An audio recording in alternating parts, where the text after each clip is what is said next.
G3 Assistance through Virginia's community colleges is your pathway to a new future. Get a skill. Get a job. Get ahead.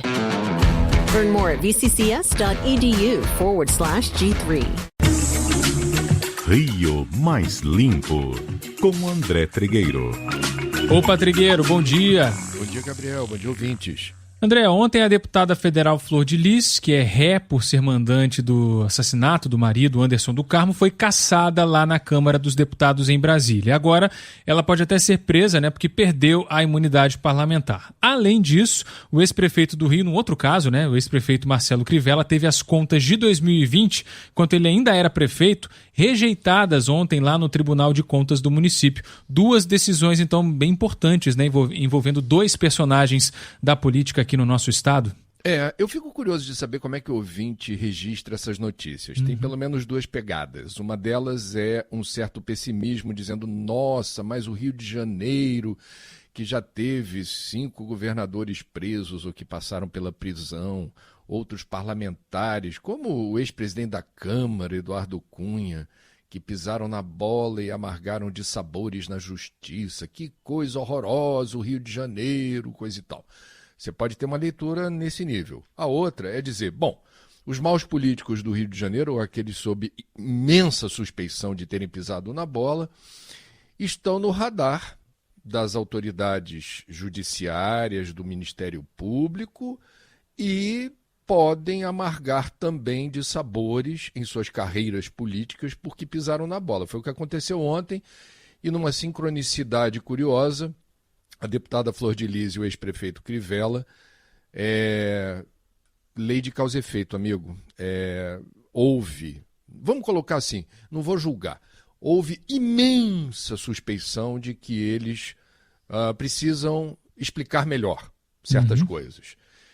Em relação à Flor de Lis, o que me chama a atenção, eu vou destacar dois aspectos aqui. Primeiro foi a maioria acachapante dos colegas da deputada, que entenderam que ela deveria ter o mandato cassado. 437 decidiram assim contra apenas 7 parlamentares que entenderam que não seria o caso de cassar o mandato.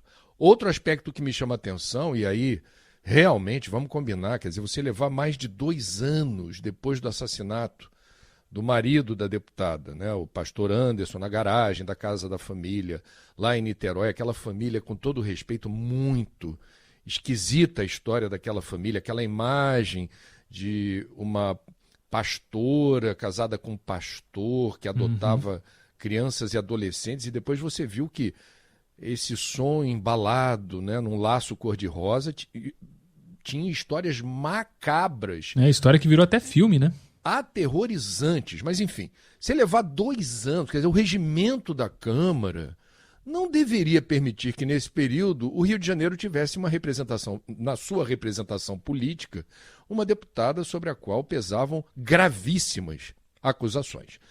Em relação ao ex-prefeito Crivella, o que me chama a atenção é o seguinte: foi uma decisão unânime do Tribunal de Contas do município, estimando que o rombo no caixa do município apenas no ano de 2020, no ano passado, ultrapassou 5 bilhões de reais.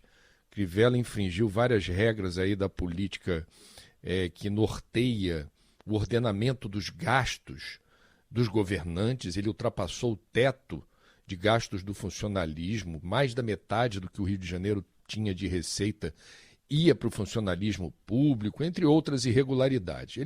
Ele, na prática, gastou mais do que arrecadou.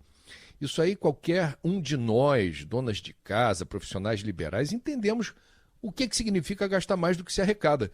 E algumas críticas formuladas em relação a Crivella, que de fato pegou um período muito difícil de finanças públicas, de resiliência econômica do Rio, mas você tem, Gabriel, não é a minha área, mas a gente cobre esse assunto há muito tempo. Os especialistas dizem, o problema não é dever, o problema é você ter crédito na praça. Sabe aquela história, devo, não nego, pago quando puder, confia em mim?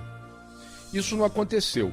Agora, olha o que é incrível, foi o segundo ano seguido que Crivella teve as contas reprovadas, poderá perder agora na Câmara dos Vereadores o direito de se eleger novamente, continuar sendo político, se tornar inelegível, Mas o presidente Bolsonaro continua aguardando resposta da África do Sul para que Crivella venha a ser o embaixador do Brasil lá. E a decisão foi tomada para resolver as pendências da igreja aonde o ex-prefeito é bispo naquele país.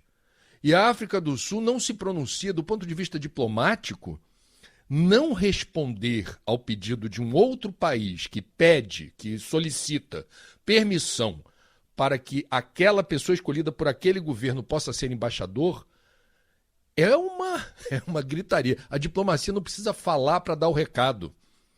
E a África do Sul está caladinha, dizendo o governo Bolsonaro querendo que Crivella seja o embaixador do Brasil na África do Sul. E repito, para resolver questões da igreja onde o ex-prefeito é bispo, inclusive o vice-presidente general Mourão, e isso foi muito esquisito, recebeu a missão, a delegação de Bolsonaro para ir à África do Sul resolver pendências de uma igreja.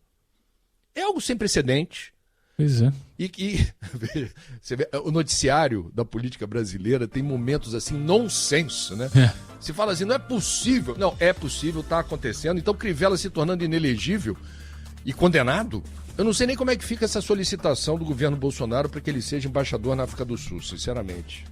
Pois Aguardemos. Aguardemos. De escândalo a gente não estava precisando mais, né? Valeu, Trigueiro. Obrigado pelas informações. A gente volta a se encontrar amanhã aqui na programação. Até lá. Até amanhã.